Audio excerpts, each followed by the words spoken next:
له پاکستان سره لوبې ته خورا لیوال یو. سلام او مینه ګرانو دوستانو، وخت مو په خیر. د ویډیو د مخه زموږ چینل در سره حتما سبسکرایب کړئ. د افغانستان د کرکټ د ملي لوبډلې کپتان ګلبدین نایب وایي چې د پاکستان سره لوبې ته خورا لیوال دی.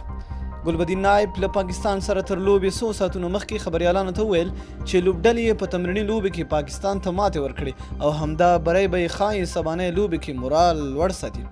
هغه هیله وښوده چې د پاکستان سره به ښه لوبه وکړي، خو ویې مننه چې پاکستان غوره لوبډله ده او خپلې وروستۍ لوبې یې ګټلې دي.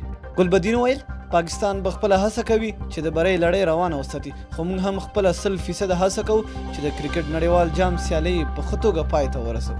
افغانستان په تمریني لوبې کې پاکستان ته ماتې ورکړې وه، خو د پاکستان د ملي ټیم لوبغاړي حارث سهیل ویل چې افغانستان سره لوبې ته یې ښه چمتووالی نیولی دی. د یادونې وړ ده افغانستان خپلې اووه لوبې بایللې دي او له پاکستان سره یې 8مه لوبه ده.